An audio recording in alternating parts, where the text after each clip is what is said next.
Muy buenos días. Un saludo especial en nombre de la doctora Gloria Estela López Jaramillo, presidente del Consejo Superior de la Judicatura y de los demás magistrados que integran la corporación. Bienvenidos a esta conferencia virtual denominada Normas Internacionales de Trabajo y Aplicación en el Derecho Interno, que hace parte del ciclo de capacitación en Derecho Laboral. Las normas internacionales de trabajo son todos aquellos instrumentos jurídicos expedidos por la Organización Internacional del Trabajo para la defensa y protección de los derechos laborales, previa concertación con los gobiernos, las organizaciones de empleadores y de trabajadores de los Estados miembros. Tales instrumentos pueden ser convenios, protocolos, recomendaciones, informes, entre otros, cuya vinculatoriedad depende del órgano de la OIT que los emita, del motivo o del fin que los haya originado. Los cambios sociales, económicos, laborales y de salud pública surgidos con ocasión de la pandemia del COVID-19 ha culminado a que las legislaciones internas de los estados se puedan actualizar y puedan adoptar dichos cambios. Sin embargo, tales modificaciones legislativas no resultan en ocasiones ágiles ni fáciles, por lo cual es imperioso, es necesario acudir a la aplicación de las normas internacionales de trabajo para la defensa y la protección de los derechos laborales. El día de hoy tenemos el honor de contar con la doctora Cecilia Margarita Durán Ujueta, abogada, magíster en Derecho, especialista en Derecho Público, docente universitaria, especialista en Derecho Laboral, en Seguridad Social, en docencia universitaria. Se ha desempeñado como abogada litigante, jefe de asuntos municipales de la Gobernación del Magdalena, magistrada del Tribunal Administrativo del Atlántico y conjuez del Tribunal Administrativo del Magdalena. Actualmente se desempeña como docente de posgrado en varias universidades del país y regenta el cargo de magistrada de la Sala de Descongestión Laboral de la Corte Suprema de Justicia. Doctora Cecilia Margarita, como le decía, es un gusto, es un honor tenerla con nosotros. Bienvenida a la Escuela Judicial Rodrigo Lara Bonilla. Tiene usted el uso de la palabra. Muy buenos días, un cordial saludo a la doctora Gloria Estela López Jaramillo, presidente del Consejo Superior de la Judicatura, y por supuesto a la doctora Mari Lucero Novoa Moreno, directora de la Escuela Judicial Rodrigo Lara Bonilla. Gracias por la deferencia de permitirme esta jornada académica con este tema de actualidad, las normas internacionales del trabajo y su aplicación en el derecho interno, para lo cual me voy a permitir compartir la siguiente presentación. Mientras lo hacemos, cordial saludo al selecto auditorio, a todos los jueces, magistrados, abogados, estudiantes que nos acompañan. Entonces, las normas internacionales del trabajo. ¿Cuál es la situación actual? Para nadie, y menos para nosotros, es un secreto que la pandemia del coronavirus, del COVID-19, afectó y sigue afectando gravemente no solo a la salud pública, sino a la economía, al mercado, al trabajo. Y para ello, se toman medidas permanentemente por los diferentes estados tendientes a conjurar esa propagación de la pandemia, radicada principalmente en el distanciamiento físico, en las restricciones a la libertad de movimiento, el cierre de muchas empresas o inclusive de emprendimientos no esenciales. El confinamiento aún de ciudades enteras se ha dado de manera paulatina. ¿Y la solución cuál ha sido? Pues el trabajo desde casa, entendido como aquella modalidad de labor en la que el trabajador realiza sus principales tareas mientras permanece en su residencia, mientras permanece en su casa, utilizando la tecnología de la información y de las comunicaciones. Esta modalidad de trabajo en casa se caracteriza por ser permanentemente provisional y alternativa. Sin embargo, en Colombia ya la tenemos, recientemente se expidió la ley, pero hay muchas otras condiciones, circunstancias, situaciones que debe el legislativo entrar a regular, tales como la definición de lo que es trabajo en casa, cuáles son sus características, en qué se diferencia del trabajo a domicilio o de otras formas de trabajo por fuera de los establecimientos de comercio. ¿Cómo es ese cambio de paradigma? ¿Cuándo se entiende que hay una relación laboral? ¿Cuáles son los indicadores? La disminución en las órdenes, en la subordinación, esa facultad que tiene de supervisar el empleador, ¿cómo se va a hacer ahora en las casas, en las residencias de los trabajadores? ¿Cómo se comunicarán esas órdenes? ¿Cuál es el seguimiento de las jornadas laborales? Acuérdense que antes era estrictamente documental, por escrito, se firmaba un libro. Ahora, cuando es desde casa, ¿cómo se va a hacer para hacer ese seguimiento de esas jornadas laborales? ¿Cómo se va a determinar el trabajo suplementario, el trabajo nocturno, el trabajo en dominicales y festivos? ¿Cómo se pueden conjurar los atropellos o vulneraciones de los diferentes derechos mínimos e irrenunciables del trabajador? La seguridad social, ya los accidentes laborales, ya las enfermedades profesionales no van a ser las mismas. La instalación de los equipos en las casas del trabajador, ¿cómo se va a hacer para asegurar la seguridad, perdón por la redundancia, de todas esas informaciones que se tienen en los computadores? Y muchas otras inquietudes más que son necesarias de reglamentar, de regular por el legislativo, ¿de cara a qué? De cara a un trabajo decente, que es el que está propugnando la OIT desde el año 1999 y con mayor ahínco en el año 2019, cuando cumplió los 100 años de fundada la OIT. Entendido el trabajo decente como qué, como ese trabajo productivo en el cual se protegen los derechos de los trabajadores, en donde además de generar ingresos, hay una protección social no solamente al trabajador, sino a su familia.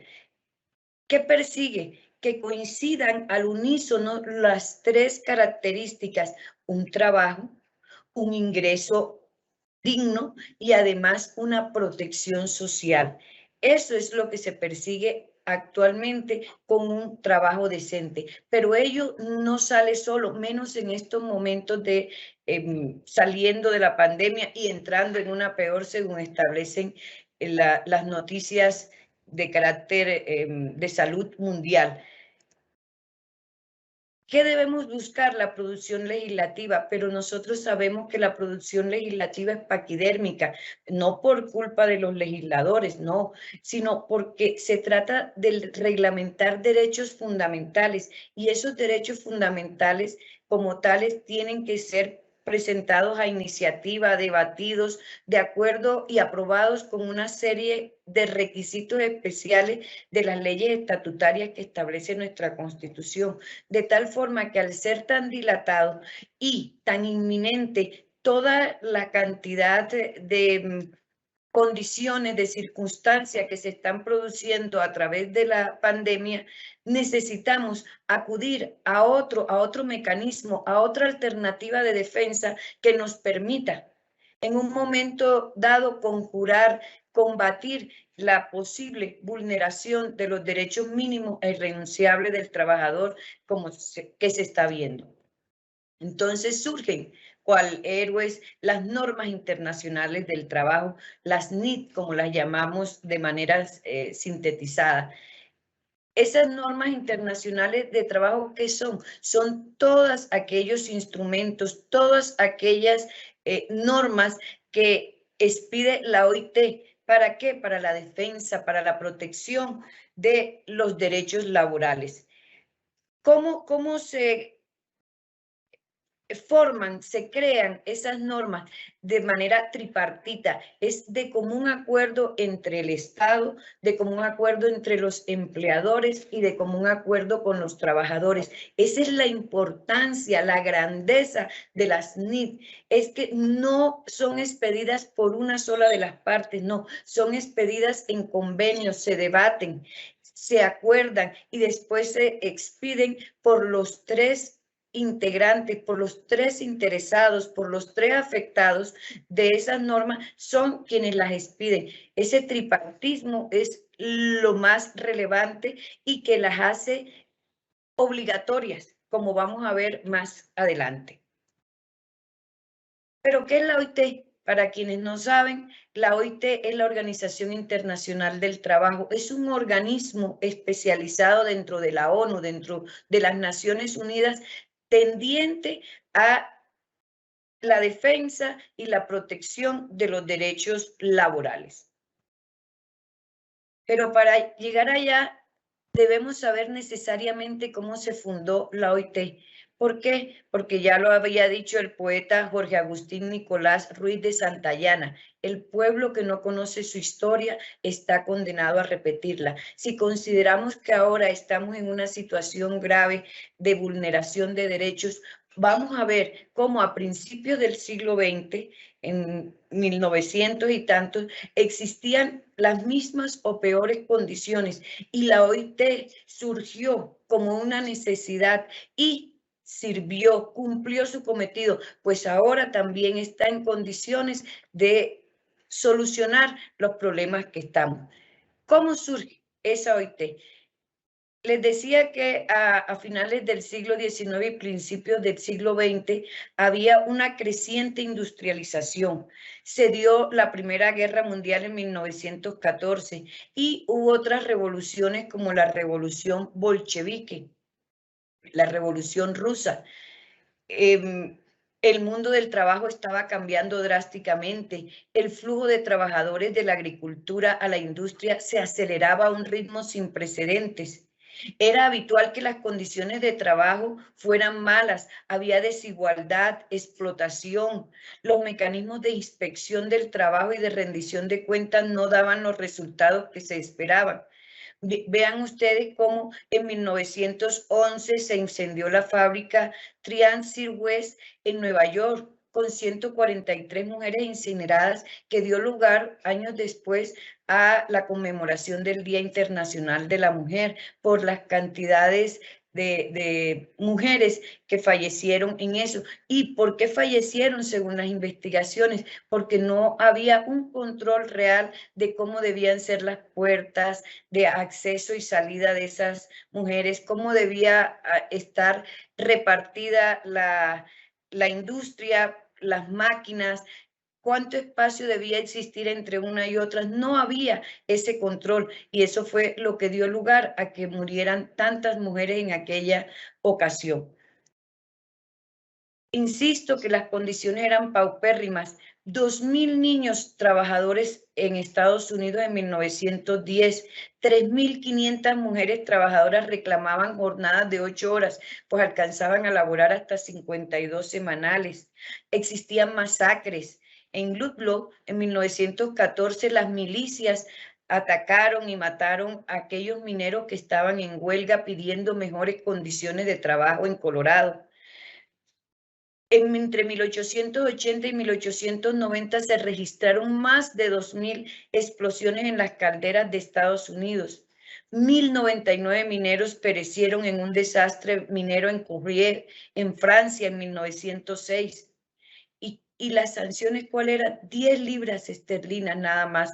Fue una multa que se impuso por toda esta cantidad de muerte y de masacre, que nos está demostrando que las condiciones laborales eran ínfimas, eran infrahumanas, de tal forma que se exigía, se pedía a grito que existiera una organización, una forma, una alternativa para poder defender los derechos de los trabajadores.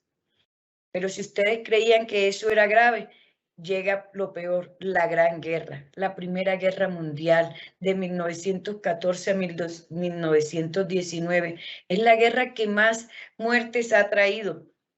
las condiciones del trabajo se degradaron más aún de lo que acabamos de ver. Las mujeres tenían que acudir a las fábricas a elaborar las balas. Los hombres morían en los campos de guerra. Las condiciones laborales fueron suspendidas. ¿Por qué? En pro de la guerra. No se podía en esos momentos hablar de defensa de derechos mínimos porque era prioritaria la guerra. De tal forma que la extrema pobreza, las terribles condiciones de trabajo agravadas por estos horrores que les acabo de comentar, desataron una sangrienta revolución y la guerra civil subsiguiente. La perspectiva de una revolución proletaria en todo el mundo suscitó miedo, temor entre políticos, entre empleadores, entre sindicalistas y reafirmó la necesidad de crear unas normas internacionales de trabajo y de dialogar con la clase obrera, con la clase trabajadora. De tal forma que se entendió lo preponderante del papel que es el trabajo en las economías del mundo. Entonces, se habló de una interrelación en los mercados de trabajo, se reconoció la necesidad de una cooperación para proteger no solo los derechos de los trabajadores, sino también para mantener una competitividad entre los países socialmente avanzados en los mercados mundiales. Fue así como en Suiza, en Basilea, se crea en 1900 la Asociación del Trabajo. Si bien tenía ámbito de jurisdicción solamente en Europa, fue fundamental para los inicios de la OIT. En aquella ocasión se prohibió el trabajo nocturno del grupo femenino en la industria y también se prohibió el uso del fósforo blanco en la fabricación de cerillas. Obsérvese cómo desde 1900 se va poco a poco pensando en la protección de los derechos, no solamente de las mujeres, sino también del conglomerado en general, al prohibir el uso de ese fósforo que es tan contaminante en la fabricación de las cerillas. Posteriormente se crearon los sindicatos. En 1901 se fundó en Copenhague la Federación Sindical Internacional. Si bien fue disuelta en la Primera Guerra Mundial, posteriormente se volvió a reactivar en 1919. Ya se propugnaba por los derechos de la clase trabajadora, de la clase colectiva.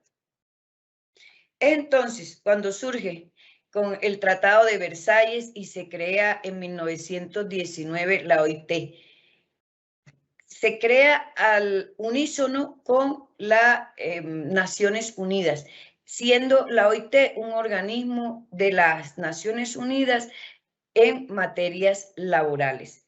¿Para qué? Tendiente a poner punto final a lo que era la Primera Guerra Mundial y a tratar de conjurar la vulneración de los derechos de los trabajadores. Se crean juntas como la única forma de poder alcanzar la paz. La primera conferencia de la OIT se realizó de octubre a noviembre de 1919 en Washington, Estados Unidos, y allí participaron 40 países miembros, donde todos al unísono, en conjunto, de común acuerdo, determinaron que el objeto de la OIT, ¿cuál es? Alcanzar la paz universal y permanente. ¿Y cómo se puede alcanzar esa paz universal y permanente? A través de la justicia social, a través del diálogo. Entonces, así como en aquella época, ahora en la actualidad estamos conscientes que podemos alcanzar la paz social, podemos superar esta crisis del COVID-19 con toda la calamidad que representa a través de la justicia social, a través del diálogo con los trabajadores, con los empleadores y con los estados. La OIT en aquella oportunidad se conformó con 4 órganos en términos generales, que es la Conferencia Internacional del Trabajo, que se reúne anualmente, está conformada por todos los Estados miembros, el Consejo de la Administración, que es el órgano ejecutivo, la Oficina Internacional del Trabajo, que es la Secretaría, y las comisiones y comités asesores que desarrollan un papel fundamental, y lo vamos a ver dentro de un rato, cuando observemos que cada estado debe enviar un informe a la OIT sobre las medidas que va adoptando para implementar los convenios, para hacerlos efectivos. Y si no lo hace, son las comisiones y los comités quienes se encargan de llamar al orden a ese estado. Entonces es cuando surgen los instrumentos, las normas internacionales del trabajo. ¿Cuáles son esas normas internacionales del trabajo? Pueden estar desarrolladas en convenios, que son los más importantes, son unos verdaderos tratados internacionales de orden particular. También existen unos protocolos que también los expide la Conferencia Internacional del Trabajo. Están las recomendaciones que las expiden los comités y las comisiones, están los informes y mucho más, como bien lo decía la doctora Mari Lucero, su vinculatoriedad, su obligatoriedad depende del órgano que lo expide y además del motivo que los originó, como vamos a ver enseguida. Entonces decimos que esos convenios internacionales del trabajo son verdaderos tratados internacionales. Una vez adoptados por la Conferencia Internacional del Trabajo, que ya vemos se reúne una vez anualmente, conformada por todos los países, por todos los Estados miembros, procede a su ratificación por cada uno de esos estados en su derecho interno. ¿Cuáles son las características fundamentales de esas normas internacionales del trabajo? El tripartismo, ya lo veíamos, no obedece al deseo, a la vanidad o al querer de una de las partes intervinientes. No. Acuden las tres partes, trabajadores, empleadores y Estado. Los tres se ponen de acuerdo, los tres expiden la norma, de tal forma que posteriormente es imposible decir yo no estoy de acuerdo, a mí no me llamaron, a mí no me consultaron, a mí no me preguntaron, ¿por qué no? Porque fue tripartita el debate y la decisión y la expedición de esa norma. ¿Qué otra característica tiene? Muy importante, la universalidad. ¿Qué significa? Que para África no hay unas normas internacionales, para América no hay otras, para Europa no hay otras, no. Son las mismas para todo el universo, para todos los Estados miembros. Por eso los verbos, la forma como se redactan, son de tal manera que pueda ser aplicada en países avanzados industrialmente, en países menos desarrollados. ¿Por qué? Porque lo que pretenden es la defensa, la protección de los derechos laborales, no inmiscuirse en el régimen de gobierno o la forma de el sistema estatal de cada uno de esos países. Para nada. Lo que se pretende es la protección y defensa de los derechos laborales. Y la tercera característica, tan importante como las otras dos, es la flexibilidad. Se trata en lo posible de no imponer, de no obligar de manera violenta, sino a través del convencimiento y de la concertación a los tres partícipes de beneficiarios de las normas, de la necesidad que se tiene de cada una de ellas. Pero no por flexibles deja de ser menos obligatorio. La Convención de Viena sobre Derecho de los Tratados de 1969 establece en su artículo 26 que todo tratado en vigor obliga a las partes y debe ser cumplido por ellas de buena fe.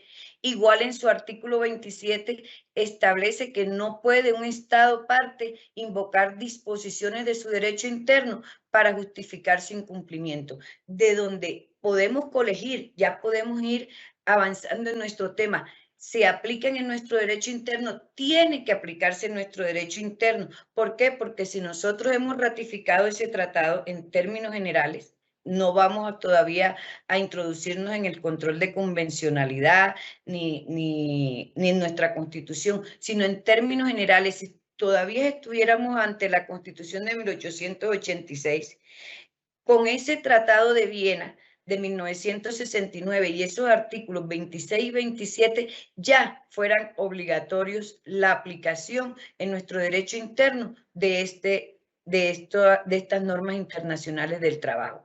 Pero con la Constitución del 91, como vamos a ver inmediatamente, pues todavía es más obligatoria la aplicación de estas NIT por bloque de constitucionalidad, como lo planteó muy bien la Corte Constitucional. Entonces, descendiendo al caso, encontramos que esas normas internacionales del trabajo se pueden aplicar en nuestro derecho interno, pero vamos a ver dos aspectos. Dependiendo de la clase de disposiciones que se traten, ya vamos a ver que hay unas disposiciones de manera general, que lo que hacen son recomendaciones, y hay otras que sí crean derechos sustantivos o que prohíben en determinadas ocasiones situaciones. Entonces sí crean unos derechos subjetivos y se pueden aplicar directamente. Entonces, ¿cuáles son esas diferentes disposiciones de las normas internacionales de trabajo? Tenemos unas que crean obligaciones generales, como que se prohíbe la discriminación, en materia debe prevalecer la igualdad. Están haciendo recomendaciones y políticas generales a los estados, pero que no crean unos derechos subjetivos. Y contrario censo, están estas, las segundas, que crean esos derechos particulares que las personas interesadas pueden hacer prevalecer directamente. ¿Cuáles serían esas disposiciones para ponerles un ejemplo y que me puedan entender? Disposiciones que crean un derecho sustantivo con un contenido determinado. Esas que otorgan la libertad de acción a las personas a quienes se les aplica. Encontramos como ejemplo, hay muchas, pero como ejemplo, el convenio número 87 sobre libertad sindical y protección al derecho de sindicación. ¿Qué dice? Los trabajadores y los empleadores, sin ninguna distinción y sin autorización previa, tienen el derecho de constituir las organizaciones que estimen convenientes, así como afiliarse a estas organizaciones con la sola condición de observar los estatutos de la misma. Artículo 2 del convenio número 87 sobre libertad sindical. ¿Qué significa eso? Que en un país, en Colombia, en un estado, si algún empleador determina que no puede haber un sindicato porque se trata, por decirle algo, de mujeres o de empleados públicos, o no habría lugar a que esa ley fuera declarada constitucional por la Corte, por nuestro máximo tribunal, porque iría en contra precisamente del artículo 2 del convenio 87. Y como vamos a ver, efectivamente ya se pronunció en un caso similar en el año 2000, declarando la inexequibilidad de una norma que establecía unas condiciones para que se pudieran crear sindicatos de base. Espero que hayan entendido con el ejemplo. Hay otras disposiciones que también imponen prohibiciones estrictas, como en el mismo convenio 87 de 1948, tenemos el artículo 4 que establece: las organizaciones de trabajadores y de empleadores no están sujetas a disolución o suspensión por vía administrativa. ¿Qué significa esto? Que si el Ministerio del Trabajo, que si otra entidad administrativa, el gobernador, el alcalde, pretende en un momento dado disolver o suspender un sindicato, una organización de trabajadores, le está prohibido y puede usted, señor funcionario judicial, puede usted, señor abogado litigante, puede usted, señor miembro de una organización sindical, solicitar al juez que en un momento determinado aplique ese artículo 4 y declare la ineficacia o anule la posibilidad de que haya sido disuelto o suspendido por vía administrativa esa organización sindical. Pongamos un ejemplo. El Sindicato de Trabajadores de la Empresa Pública de Transporte de Allí no va nadie decide declarar la huelga reclamando un aumento salarial. Es un derecho mínimo que pueden reclamar las asociaciones sindicales, el pago de horas extras, la mejora de unas condiciones de seguridad e higiene.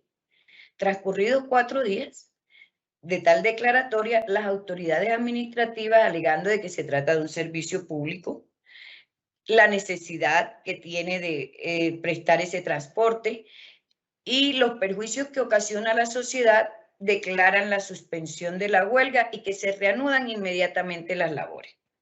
El sindicato se opuso y decidió continuar con la huelga. Al día siguiente, el empleador procede a nombrar a una serie de trabajadores ocasionales para sustituir a los huelguistas y despide a los dirigentes sindicales.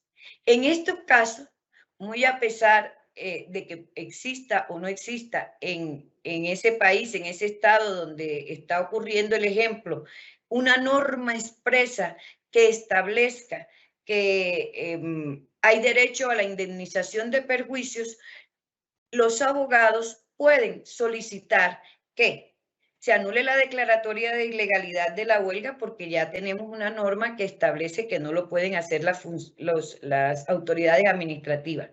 Se declare la ineficacia del despido y se ordena el reintegro. Y se condene a la indemnización de perjuicios por los daños morales y la pérdida laboral. Recientemente, en el 2020, nuestra Corte Suprema de Justicia, con ponencia del doctor Mauricio Lenin, condenó a una empresa de aviación precisamente a pagar esos perjuicios, bajo el entendido que es diferente ese pago de indemnización de perjuicio a las sanciones de carácter penal o pecuniaria que establecen las leyes. Entonces, ¿y con base a qué lo hizo? Precisamente a este convenio número 87, a esta norma internacional del trabajo. Entonces, obsérvese que se pueden aplicar de manera directa estas normas. Hay otras disposiciones que proporcionan directrices o exigen a los estados adoptar medidas legislativas, como es el convenio número 136 de 1971, que prohíbe el empleo del benceno o de productos que contengan benceno en ciertos trabajos, que la legislación nacional deberá determinar. Entonces, aquí es donde veníamos hablando de las características de la flexibilidad, de la amplitud. Si bien crea una prohibición, le deja al derecho interno la posibilidad de reglamentar, la posibilidad de determinar cuáles son esos trabajos en los que se prohíbe la utilización del benceno. Hay disposiciones también de carácter programático por las cuales el Estado asume la implementación de una política general, que ya lo habíamos visto. Por ejemplo, en el convenio 111 se establece todo miembro, o sea, todo Estado, para el cual este convenio se halle en vigor, se obliga a formular y a llevar una política nacional que promueva ¿qué? Por métodos adecuados a las condiciones y a las prácticas nacionales, la igualdad de oportunidades y de trato en materia de empleo y ocupación, con el objeto de eliminar cualquier discriminación a este respecto. Eso está en el artículo 2 del convenio 111. ¿Dónde está? En nuestra Constitución también está. Está en el artículo 13, en la parte final. El Estado evitará toda forma de discriminación. Entonces, hay ocasiones en que estas políticas de implementación general, si bien pueden estar o no en nuestra Constitución, en nuestro derecho interno, por el solo hecho de estar en las normas internacionales del trabajo, son aplicables. ¿Y cómo se aplican? Pues bien, las que hablábamos de derechos subjetivos o prohibiciones de manera directa, y las que son de políticas generales e implementaciones de a futuro, pues entonces se pueden hacer a través de la interpretación, a través de la ilustración, para poder determinar si una norma de carácter legal es acorde en el control de convencionalidad o es constitucional de acuerdo con nuestra Carta Magna. Entonces, por uno o por otro lado, de manera directa o como forma de interpretar y de ilustrar una decisión, son aplicables en el derecho interno todas estas normas internacionales del trabajo. Entonces, insistimos, ¿son aplicables las normas internacionales de trabajo en el derecho interno colombiano? Pues tenemos que decir con un gran sí, con toda la fuerza y toda la potencia. ¿Quién lo dijo? No lo he dicho yo, no lo he inventado yo, lo ha dicho de manera prolífica y reiterada nuestra Corte Constitucional, la máxima guardiana de la supremacía de la Constitución, desde la sentencia 401 del 2005, con ponencia del doctor Manuel Cepeda Espinosa. ¿Qué decía que en ese momento la Corte Constitucional? Que sí se aplican de manera directa las normas internacionales del trabajo. ¿Y cuáles son esas normas internacionales del trabajo? Aquellas que versan sobre derechos humanos. ¿Y por qué los derechos humanos? Porque fueron integrados expresamente al bloque de constitucionalidad. Acuérdense de nuestro artículo 93, que establece que todos aquellos tratados internacionales y las normas internacionales del trabajo son tratados internacionales, como ya vimos, que traten sobre derechos humanos y estén ratificados por Colombia, se aplican directamente a nuestra legislación interna y a nuestros casos judiciales. ¿Cuáles son esos convenios expedidos por la OIT, esas normas internacionales del trabajo? Pues tenemos los convenios 29 de 1930, 105 de 1957 sobre la prohibición del trabajo forzoso, ya ratificados por Colombia. Tenemos el convenio 87 de 1948 sobre la libertad sindical, la protección al derecho de sindicalización. Tenemos el convenio 98 de 1949 relativo a la aplicación de los principios del derecho de sindicalización y negociación colectiva, que son de mucha aplicación por nuestras altas cortes, llámese Corte Constitucional, llámese Corte Suprema de Justicia, Sala de Casación Laboral, llámese Consejo de Estado. Estos convenios, el C87, el C98 sobre libertad sindical y principio de sindicalización, son de máxima utilización, pero no es la única. Obsérvese que no es la única, son los más utilizados, pero hay otros, como el C100, que es relativo a la igualdad en la remuneración, el C111 del 58 sobre la discriminación en el empleo y la ocupación.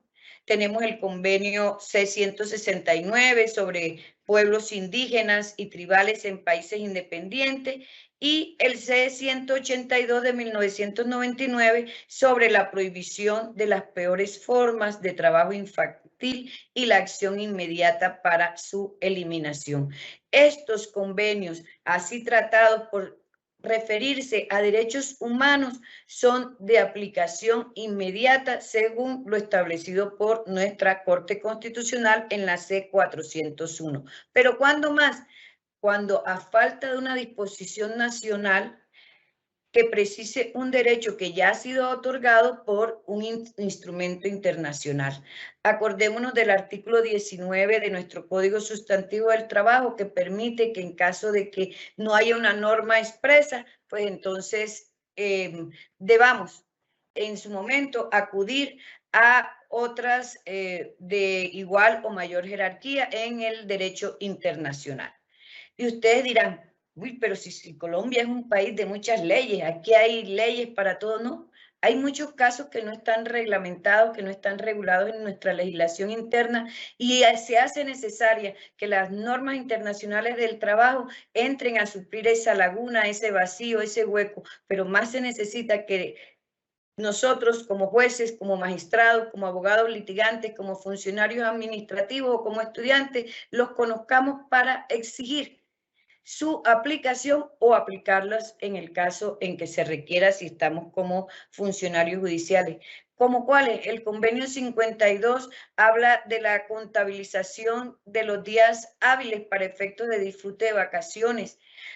Acá en Colombia no hay una definición de trabajo forzoso y el convenio 29 lo establece. El convenio 105 sobre supresión como medio de coerción o educación política o de movilización de la mano de obra para fines de crecimiento económico no está reglamentado en nuestro país. Necesitamos de ese convenio para entrar a exigir su aplicación. La prohibición de pagar el salario con pagaré, vales o cupones no está de esa forma tan expresa y es a través del convenio 95 que podemos exigir que el empleador no nos pague con otra forma diferente al dinero en efectivo. El convenio 111 sobre qué se entiende por discriminación. El convenio 167 sobre seguridad y salud en la construcción. Y el convenio 174 sobre prevención de accidentes industriales mayores.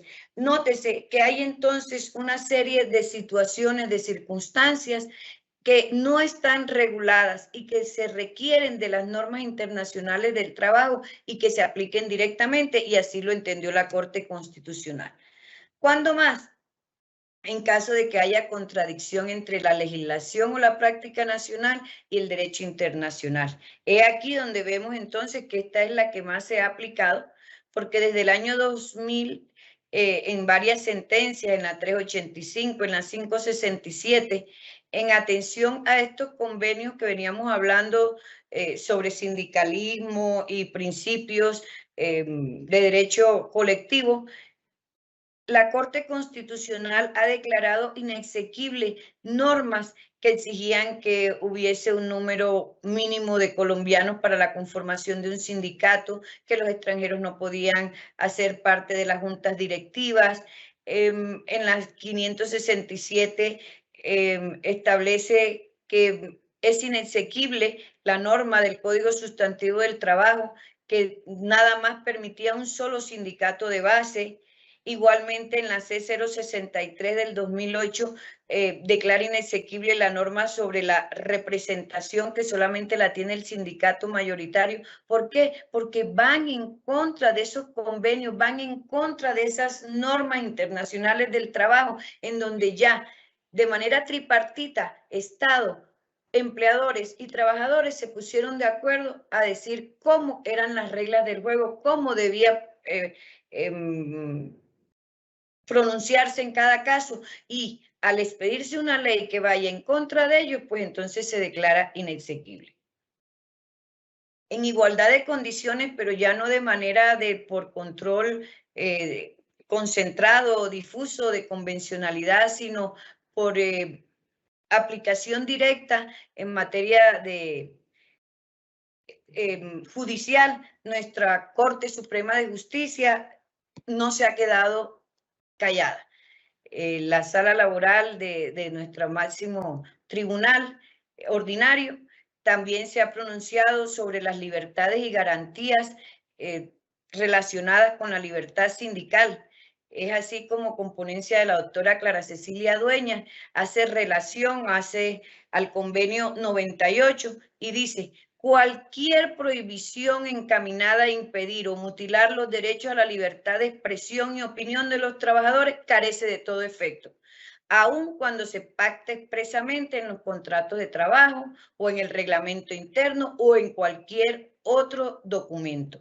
los poderes de dirección y organización del empleador no pueden convertirse en un medio para desconocer o deslegitimar el ejercicio de los derechos constitucionalmente protegidos, y sabemos que el derecho de asociación, el derecho de sindicalización son derechos constitucionales. Cuando más recientemente, en la 3360 del 2021, la Sala de Descongestión Laboral de la Corte Suprema, con ponencia del doctor Martín Emilio Beltrán, también hace relación a estos convenios 87, 98, 151 y 154 de la OIT, y establece que las organizaciones sindicales tienen derecho a negociar libremente con los empleadores las condiciones en que regirán sus contratos de trabajo y de empleo. Y que no pueden los empleadores bajo ningún punto de vista entrar a desconocer esos derechos y esas libertades que están consagradas por las normas internacionales del trabajo. Para reafirmar lo que les decía, que no es solamente, si bien los convenios 87, 98 son los más utilizados por nuestro Poder Judicial, no son los únicos. Tenemos el convenio número 3 de 1919 sobre protección de la mujer trabajadora frente a la maternidad, y con ponencia de la doctora Ana María Muñoz, la Sala de Descongestión Laboral de la Corte Suprema también acudió a esta norma internacional para decir que la licencia de maternidad no se centra exclusivamente en la recuperación física de la mujer, sino también en su bienestar y en el del recién nacido, procurando siempre un espacio propicio para la formación de los vínculos afectivos entre ambos. Entonces, ¿qué estamos diciendo? Que no nos quedamos solamente con el artículo legal, el artículo del código que establece la protección a la maternidad, sino que nos vamos más allá, a la protección no solo de la madre, sino también del menor, en búsqueda de qué, de la creación, del fomento de esos vínculos afectivos entre madre e hijo. También se han expedido sentencias en las cuales se ha aplicado directamente el convenio 198 de la OIT, la recomendación, perdón, 198, que es otro de los instrumentos, otra de las normas internacionales del trabajo, en las cuales los comités y las comisiones expiden recomendaciones que por orden de nuestra Corte Constitucional, dependiendo del caso y de su importancia, se aplican directamente también en nuestra legislación. ¿Y qué establece en estos casos? Pues que va a ser de mucha importancia ahora con lo de la pandemia y el trabajo desde casa. Existen unos indicadores que determinan cuándo estamos ante una relación laboral y cuándo estamos ante una relación civil. Esos indicadores no son taxativos, son enunciativos, y los jueces y magistrados, al momento de declarar la existencia o no de esa relación laboral, deben acogerse a esos indicadores. En caso de que no lo haga, pues entonces incurre en un error y será objeto, pues, de casarse esa sentencia de segunda instancia, como efectivamente ocurrió en la SL 1439 del 2021 con ponencia de la doctora Clara Cecilia. Igualmente, sobre servicios públicos esenciales se ha pronunciado, y, como les había dicho, finalmente la de la 3597 del 2020, en donde se impuso que se pagaran las indemnizaciones por perjuicio laboral y por perjuicio moral a una empresa de aviación al haber debilitado al sindicato, constituyendo eso una práctica reprochable desde todo punto de vista. Muchas gracias por la atención, espero no haberlos cansado, y sí, dejarles muy en claro la importancia y lo procedente de la aplicación de las normas internacionales del trabajo en nuestro derecho interno. Suspendo la presentación. Muchas gracias, doctora Cecilia, por su muy clara y ponderada explicación sobre este interesante tema. Y vamos al fragmento de preguntas. Doctora Cecilia, ¿puede el juez o tribunal aplicar oficiosamente las normas internacionales de trabajo?